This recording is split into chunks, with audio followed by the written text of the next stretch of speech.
2026 ಯಾರೆಲ್ಲ ನಿಮ್ಮ ಮನೆಗೆ ಅಥವಾ ಆಫೀಸ್ಗೆ ಎಸಿನ ಖರೀದಿ ಮಾಡ್ಬೇಕು ಅನ್ಕೊಂಡಿರ್ತೀರಾ ಏರ್ ಕಂಡೀಷನರ್ ನ. ಸೊ ಈ ಒಂದು ವಿಡಿಯೋ ನಿಮ್ಗೆ ಖಂಡಿತ ಯೂಸ್ಫುಲ್ ಆಗುತ್ತೆ, ಪೂರ್ತಿ ನೋಡಿ. ಏನಕ್ಕೆ ಅಂದ್ರೆ ಈ ಒಂದು ವಿಡಿಯೋದಲ್ಲಿ ನಿಮ್ಮ ಮನೆಗೆ ಎಸಿನ ತಗೊಳ್ಬೇಕಂದ್ರೆ ಏನೆಲ್ಲ ಗೊತ್ತಿರಬೇಕು ಅನ್ನೋದಕ್ಕಿಂತ ಏನೆಲ್ಲ ಅವಶ್ಯಕತೆಗಳು ಇರಬೇಕು ಅಂತ ಈ ಒಂದು ವಿಡಿಯೋದಲ್ಲಿ ತಿಳಿಸ್ಕೊಡ್ತೀನಿ. ಸೊ ನೀವೇನಾದ್ರೂ ನಮ್ಮ ಚಾನಲ್ ನ ಹೊಸದಾಗಿ ನೋಡ್ತಾ ಇದ್ದೀರಾ, ಸಬ್ಸ್ಕ್ರೈಬ್ ಮಾಡ್ದಲೇ ನೋಡ್ತಾ ಇದ್ದೀರಾ ಅಂದ್ರೆ ದಯವಿಟ್ಟು ಸಬ್ಸ್ಕ್ರೈಬ್ ಮಾಡ್ಕೊಳ್ಳಿ. ಹಾಗೆ ಈ ಒಂದು ಇನ್ಫಾರ್ಮೇಶನ್ ನಿಮ್ಗೆ ಇಷ್ಟ ಆಗಿತ್ತಂದ್ರೆ ನಿಮ್ಮ ಫ್ರೆಂಡ್ಸ್ ಅಂಡ್ ಫ್ಯಾಮಿಲಿ ಯಾರೆಲ್ಲ ಎಸಿನ ಹಾಕಿಸ್ಕೊಳ್ಬೇಕಂತಿರ್ತಾರೆ ಅವ್ರಿಗೆ ಒಂದು ವಿಡಿಯೋನ ಶೇರ್ ಮಾಡಿ ಅಂತ ಹೇಳ್ತಾ, ಮೊದಲನೇದಾಗಿ ನಿಮ್ಮ ಒಂದು ರೂಮ್ ಸೈಜ್ ನ ನೋಡ್ಬೇಕಾಗುತ್ತೆ. ನಿಮ್ಮ ಒಂದು ರೂಮ್ ಸೈಜ್ ಸ್ಮಾಲ್ ಸೈಜ್ ಇದೆ ಅಂದ್ರೆ ಒಂದು 120 ಸ್ಕ್ವೇರ್ ಫೀಟ್ ಒಳಗಡೆ ಇದೆ ಅಂದಾಗ ನೀವು 1 ಟನ್ ನ ಬಳಸಬೇಕಾಗುತ್ತೆ. ಅದೇ ನಿಮ್ಮ ಒಂದು ರೂಮ್ ಸೈಜ್ ಒಂದು ಮೀಡಿಯಂ ಸೈಜ್ ಇದೆ, 120 ಸ್ಕ್ವೇರ್ ಫೀಟ್ ಇಂದ 180 ಸ್ಕ್ವೇರ್ ಫೀಟ್ ಬಿಟ್ವೀನ್ ಅಲ್ಲಿ ಇದೆ ಅಂದಾಗ ಸೊ ನೀವು 1.5 ಟನ್ ನ ಬಳಸಬೇಕಾಗತ್ತೆ. ಅದೇ ಸೊ ನಿಮ್ಮ ರೂಮ್ ಸೈಜ್ ದೊಡ್ಡದಿದೆ ಅಂದ್ರೆ 180 ಸ್ಕ್ವೇರ್ ಫೀಟ್ ಇಂದ 250 ಸ್ಕ್ವೇರ್ ಫೀಟ್ ಕೂಡ ಇದೆ ಅಂದಾಗ ನೀವು ಅಲ್ಲಿ 2 ಟನ್ ನ ಬಳಸಬೇಕಾಗತ್ತೆ. ಇದು area of the room size. ಅದನ್ನ ಬಿಟ್ಟು ನೀವು ಫಾರ್ ಎಕ್ಸಾಂಪಲ್ ಇವಾಗ 2ನೇ ಫ್ಲೋರ್ ಅಲ್ಲಿ ಅಥವಾ 3ನೇ ಫ್ಲೋರ್ ಅಲ್ಲಿ ನೀವು ಇರ್ತೀರಾ, ಸೊ ಅದು ಲಾಸ್ಟ್ ಫ್ಲೋರ್ ಆಗಿರುತ್ತೆ. ಸೊ ಆಗ ಸ್ಕ್ವೇರ್ ಫೀಟ್ ಫಾರ್ ಎಕ್ಸಾಂಪಲ್ ನಿಮ್ಗೆ 150 ಸ್ಕ್ವೇರ್ ಫೀಟ್ ಇರ್ಬೋದು ಅಥವಾ 170 ಸ್ಕ್ವೇರ್ ಫೀಟ್ ಇರ್ಬೋದು. ಸೊ ಆಗ ಏನಾಗುತ್ತೆ ಅಂದ್ರೆ ಸನ್ಲೈಟ್ ಏನಂದ್ರೆ ಡೈರೆಕ್ಟ್ ನಿಮ್ಗೆ ಟೆರಸ್ ಮೇಲೆ ಬೀಳ್ತಾ ಇರುತ್ತೆ, ಸೈಡ್ ವಾಲ್ ಮೇಲೆ ಬೀಳ್ಬಹುದು. ಪ್ಲಸ್ ವುಡನ್ ವರ್ಕ್ಸ್ ಮನೆ ಒಳಗಡೆ ಕೂಡ ಜಾಸ್ತಿ ಇತ್ತು. ಸೊ ಇದೆಲ್ಲ ಈ ಮತ್ತೆ ಟಿವಿ ಇದೆಲ್ಲ ಬಳಸ್ತೀರಾ ಅಂದಾಗ ಅಲ್ಲಿ ಒಳಗಡೆ ಹೀಟ್ ಅಬ್ಸರ್ವೇಷನ್ಸ್ ಆಗಿರ್ಬೋದು ಎಲ್ಲ ಜಾಸ್ತಿ ಇರುತ್ತೆ. ಸೊ ಅಲ್ಲಿ ಕೂಲಿಂಗ್ ನಿಮ್ಗೆ ಕಡಿಮೆ ಆಗ್ತಾ ಹೋಗುತ್ತೆ. ಆಗ ನೀವು 1.5 ಟನ್ ಯೂಸ್ ಮಾಡೋ ಜಾಗದಲ್ಲಿ 2 ಟನ್ ಬಳಸಬೇಕಾಗುತ್ತೆ. ಸೊ ನಿಮ್ಮ ಸ್ಕ್ವೇರ್ ಫೀಟ್ ಕಡಿಮೆ ಇದ್ರೂ ಕೂಡ ನೀವು ಹೆಚ್ಚು ಟನ್ ಇರ್ತಕ್ಕಂಥ ಎಸಿನ ಬಳಸಬೇಕಾಗುತ್ತೆ. ಅವಾಗ ನಿಮ್ಗೆ ಕಂಫರ್ಟಬಲ್ ಕೂಲಿಂಗ್ ಸಿಗುತ್ತೆ ಅಂತ ಹೇಳ್ಬೋದು. ಸೊ ನೆಕ್ಸ್ಟ್ ಬಂದ್ಬಿಟ್ಟು ನಿಮ್ಮ ಯೂಸೇಜ್. ಅಂದ್ರೆ ನಾವು ಹೆವಿ ಹೀಟ್ ಇದೆ ಅನ್ಬೇಕಾದ್ರೆ ನೀವು ಕ್ವಿಕ್ ಕೂಲಿಂಗ್ ಎಸಿನ ಚೂಸ್ ಮಾಡ್ಬೇಕಾಗತ್ತೆ. ಸೊ ಅಥವಾ ನಿಮ್ಗೆ ನಾವು 6 ಅವರ್ ಪ್ಲಸ್ ಜಾಸ್ತಿನ ಯೂಸ್ ಮಾಡ್ತೀವಿ ಅಂದ್ರೆ ನೀವು 5 ಸ್ಟಾರ್ ಎಸಿಗೆ ಹೋಗ್ಬೇಕಾಗತ್ತೆ. ಸೊ ಇಲ್ಲ ನಾವು ಒಂದು 3 to 4 ಅವರ್ಸ್ ಅಷ್ಟೇನೆ ಯೂಸ್ ಮಾಡೋದನ್ನಾದ್ರೆ ನೀವು 3 ಸ್ಟಾರ್ ಎಸಿಗೆ ಹೋಗ್ಬೇಕಾಗುತ್ತೆ. ಸೊ ಇದು ಯೂಸೇಜ್. ಸೊ ನೆಕ್ಸ್ಟ್ ಬಂದ್ಬಿಟ್ಟು ಸ್ಟಾರ್ ರೇಟಿಂಗ್ ಅಂತ ಬರುತ್ತೆ. ಎಸಿಗಳಲ್ಲಿ ಸ್ಟ್ಯಾಂಡರ್ಡ್ ಆಗಿ 3 ಸ್ಟಾರ್ ಮತ್ತೆ 5 ಸ್ಟಾರ್ ಅನ್ನೋದು ಕಾಮನ್ ಆಗಿ ನೀವೆಲ್ಲ ಕೇಳಿರ್ತೀರ. ಬಿಟ್ವೀನ್ ಅಲ್ಲಿ 4 ಸ್ಟಾರ್ ಸೆಲೆಕ್ಟೆಡ್ ಮಾಡಲ್ಸ್ ಅಲ್ಲಿ ಮಾತ್ರ ನೀವು ನೋಡಿರ್ಬೋದು.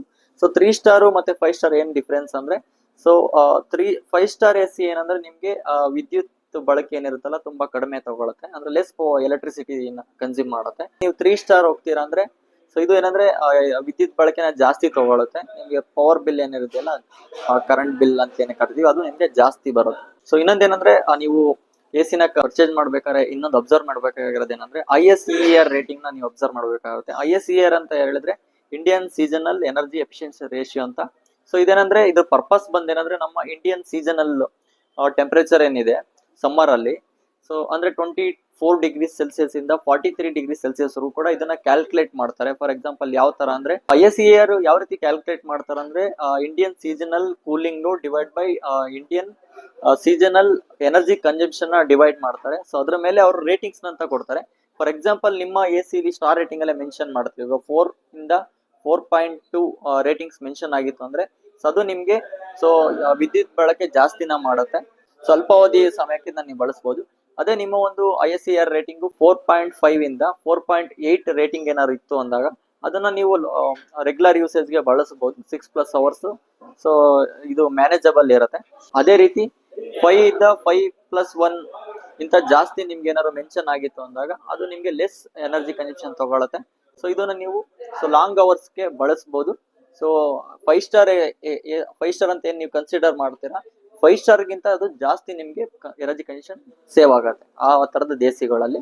ನೆಕ್ಸ್ಟ್ ಬಂದ್ಬಿಟ್ಟು ವ್ಯಾಟ್ಸ್ ಅಂತ ಬರುತ್ತೆ. ಅಂದ್ರೆ ನಿಮ್ಮ ಒಂದು ಎಸಿ ಎಷ್ಟು ಪವರ್ಫುಲ್ ಅಂತ ಗೊತ್ತಾಗೋದು ಆ ಒಂದು ವ್ಯಾಟ್ಸ್ ನಲ್ಲಿ. ಒಂದು ರೂಮ್ಗೆ ನೀವೊಂದು ಎಸಿನ ಆನ್ ಮಾಡಿದ್ರೆ ಅಂದ್ರೆ ಎಷ್ಟು ಪವರ್ಫುಲ್ ಆಗಿ ಕೂಲಿಂಗ್ ನೀಡುತ್ತೆ ಅಂತ ಗೊತ್ತಾಗ್ಬೇಕು ಅಂದ್ರೆ ನಿಮ್ಗೆ ವ್ಯಾಟ್ಸ್ ನ ಮೆನ್ಷನ್ ಮಾಡುತ್ತಾರೆ. ಸೊ ನಿಮ್ಗೆ ಎಷ್ಟು ಜಾಸ್ತಿ ವ್ಯಾಟ್ಸ್ ಇರುತ್ತೋ ಅಷ್ಟು ನಿಮ್ಗೆ ಕೂಲಿಂಗ್ ಪವರ್ಫುಲ್ ಆಗಿರುತ್ತೆ. ನೆಕ್ಸ್ಟ್ ಫೀಚರ್ಸ್ ಅಂತ ಹೋದಾಗ ಈಗೆಲ್ಲ ಟ್ರೆಂಡಿಂಗ್ ಅಲ್ಲಿ ಇರ್ತಕ್ಕಂಥ ಫೀಚರ್ಸ್ ಆಗಿರ್ಬೋದು, ಕನ್ವರ್ಟಬಲ್ ಫೀಚರ್ಸ್ ಅಂತೆಲ್ಲ ಬರುತ್ತೆ. ಸೊ ಲಾಸ್ಟ್ 3 years ಇಂದನೂ ಕೂಡ ಇದೆ. ಅಂದ್ರೆ ಇವಾಗ ಫಾರ್ ಎಕ್ಸಾಂಪಲ್ ಇವಾಗ 1.5 ಟನ್ ನೀವು ಪರ್ಚೇಸ್ ಮಾಡಿದೀರಾ, ಸೊ ಅಷ್ಟು ನಿಮ್ಗೆ ರಿಕ್ವೈರ್ಮೆಂಟ್ ಇರೋದಿಲ್ಲ. ಅದನ್ನ ನೀವು ಕನ್ವರ್ಟಬಲ್ ಅಂದ್ರೆ ಸೊ 80%ಗೆ 70%ಗೆ 60%ಗೆ ಈ ತರ ರೆಡ್ಯೂಸ್ ಮಾಡ್ಕೊಂಡು ಯೂಸ್ ಮಾಡ್ಬೋದು. ರಿಮೋಟ್ ಅಲ್ಲಿ ಆಪ್ಷನ್ಸ್ ಎಲ್ಲ ಇರುತ್ತೆ. ಸೊ ಅದೇನಂದ್ರೆ ಇವಾಗ 1.5 ಟನ್ ಇರ್ತಕ್ಕಂಥ ಎಸಿ ನಿಮ್ಗೆ 1.2 ಟನ್ 1.1 ಟನ್ ಈ ತರ ನೀವು ಯೂಸ್ ಮಾಡೋದ್ರಿಂದ ನಿಮ್ಗೆ ಪವರ್ ಕನ್ಸಂಪ್ಷನ್ ಕೂಡ ಸೇವ್ ಆಗುತ್ತೆ ಅಂತ ಹೇಳ್ಬೋದು. ಸೊ ನೆಕ್ಸ್ಟ್ ಬಂದ್ಬಿಟ್ಟು ಸ್ಮಾರ್ಟ್ ಫೀಚರ್ಸ್ ಎಲ್ಲ ನೋಡ್ತೀರಾ ಅಂದ್ರೆ ಈಗೆಲ್ಲ ವೈಫೈ ಕಂಟ್ರೋಲ್ ಕೂಡ ಕೊಡ್ತಾರೆ. ಸೊ ನೀವು ಎನಿವೇರ್ ಎನಿ ಟೈಮ್ ಫೋನ್ ಅಲ್ಲಿ ಆಪರೇಟ್ ನ ಮಾಡ್ಬೋದು. ಸೊ ಅಂದ್ರೆ ನಿಮ್ಮ ಮನೇಲಿ ವೈಫೈ ನೆಟ್ವರ್ಕ್ ಎಲ್ಲ ಅವೈಲೇಬಲ್ ಇರಬೇಕಾಗುತ್ತೆ. ಪ್ಲಸ್ ಎನರ್ಜಿ ಮಾನಿಟರಿಂಗ್ ನ ನೀವು ಮಾಡ್ಬೋದು. ನಿಮ್ಮ ಎಸಿ ಎಷ್ಟು ಪವರ್ ವಿದ್ಯುತ್ ಬಳಕೆ ಮಾಡ್ತಾ ಇದೆ, ಸೊ ಅದನ್ನ ನೀವು ನಿಯಂತ್ರಣ ಯಾವ ರೀತಿ ಮಾಡ್ಬೋದು ಅಂತ ಕೂಡ ಈ ವರ್ಷದ ಅಪ್ಡೇಟ್ ಅಲ್ಲಿ ಇದೆ. ಇದು ಸ್ಮಾರ್ಟ್ ಫೀಚರ್ಸ್ ಅಲ್ಲಿ ವೆಲ್ಕಮ್ ಕೂಲಿಂಗ್.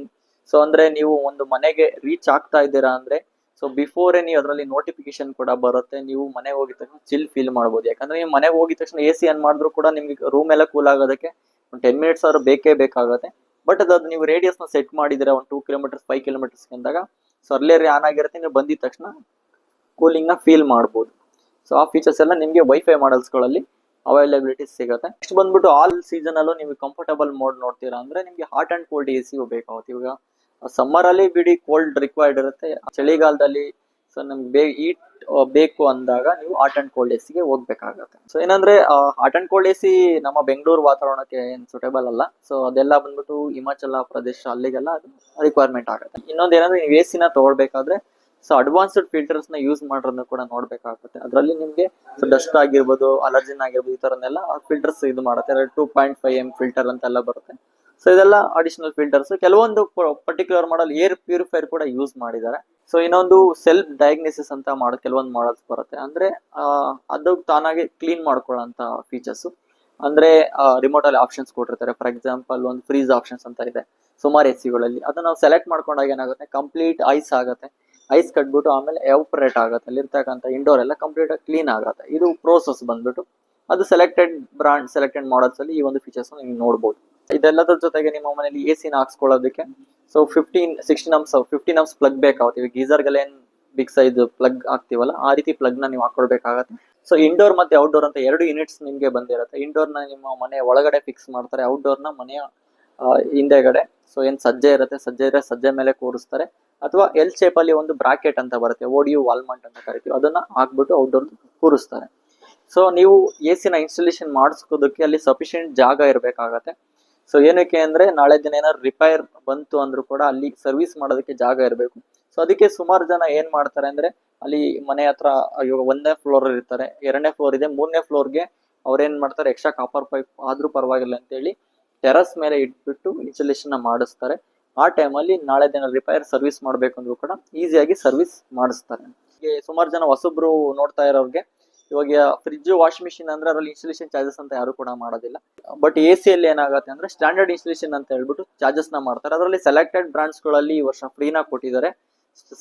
ಕೆಲವೊಂದು AC ಗಳಲ್ಲಿ ಚಾರ್ಜಸ್ ನ ಮಾಡ್ತಾರೆ. ಅದು ಯಾವ ತರ ಅಂದ್ರೆ 1415 ಈ ತರ ನಿಮ್ಗೆ ಸ್ಟ್ಯಾಂಡರ್ಡ್ ಅಮೌಂಟ್ ಇರುತ್ತೆ. ಕೆಲವೊಂದು 1770 ಇದೆ. ಸೊ ಇದು ಏನಂದ್ರೆ ಜಸ್ಟ್ ಕನೆಕ್ಟಿವಿಟಿ ಅಷ್ಟೇ ಮಾತ್ರ ಇರುತ್ತೆ, ಅಂದ್ರೆ ಇಂಡೋರ್ ಔಟ್ಡೋರ್ ಕನೆಕ್ಟಿವಿಟಿಗೆ.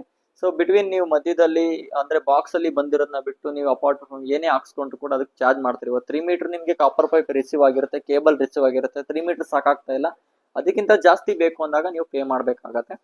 ಸೊ ಮತ್ತೆ ವಾಲ್ ಬಂದ್ಬಿಟ್ಟು 3 ಇಂಚ್ ಡ್ರಿಲ್ ನ ಮಾಡ್ತಾರೆ ಕನೆಕ್ಟಿವಿಟಿಗೆ. ಆ ಟೈಮಲ್ಲಿ ನಿಮ್ಗೆ ನಾರ್ಮಲ್ ವಾಲ್ ಇತ್ತು ಅಂದ್ರೆ ಚಾರ್ಜ್ ಮಾಡಲ್ಲ. ಆ ಟೈಮಲ್ಲಿ ಕೋರ್ ಕಟಿಂಗ್, ಬೀಮ್ ಕಟಿಂಗ್ ಎಲ್ಲ ಇತ್ತು ಅಂದ್ರೆ ಅದಕ್ಕೆ ಸಪರೇಟ್ ನ ಚಾರ್ಜಸ್ ನ ಮಾಡ್ತಾರೆ. ಮತ್ತೆ ಲೇಬರ್ ಚಾರ್ಜಸ್ ಎಲ್ಲ ಅದರಲ್ಲಿ ಸಪರೇಟ್ ಅಲ್ಲಿ ಸ್ಟ್ಯಾಂಡರ್ಡ್ ಇನ್ಸ್ಟಾಲೇಷನ್ ಚಾರ್ಜಸ್ ಅಲ್ಲಿ ಇನ್ಕ್ಲೂಡ್ ಆಗೋದಿಲ್ಲ. ಸೊ ಇದು AC ತಗೊಳ್ಳೋರು ತಿಳ್ಕೊಂಡಿರ್ಬೇಕಾಗತ್ತೆ ಅಂತ ಹೇಳ್ತೀನಿ. ಇದ್ರ ಮೇಲೆ ನಿಮ್ಗೆ ಏನಾದ್ರು ಸಪರೇಟ್ ಡೌಟ್ ಇತ್ತು ಅಂದಾಗ ಕಮೆಂಟ್ ಮಾಡಿ, ಆ ಕಮೆಂಟ್ಗೂ ಕೂಡ ನಾವು ಉತ್ತರ ನೀಡ್ತೀವಿ ಅಂತ ಹೇಳ್ತಾ, ಹಾಗೆ ಮುಂದಿನ ವಿಡಿಯೋಗಳಲ್ಲಿ ಪರ್ಟಿಕ್ಯುಲರ್ ಬ್ರಾಂಡ್ ವೈಸ್ ಅಲ್ಲಿ ಯಾವ್ದೆಲ್ಲ ಬೆಸ್ಟ್ ಇದೆ ಅಂತ ತಿಳಿಸ್ಕೊಡ್ತೀನಿ ಅಂತ ಹೇಳ್ತಾ ಈ ಒಂದು ವಿಡಿಯೋ ಮುಗಿಸ್ತಾ ಇದ್ದೀನಿ. ಧನ್ಯವಾದಗಳು.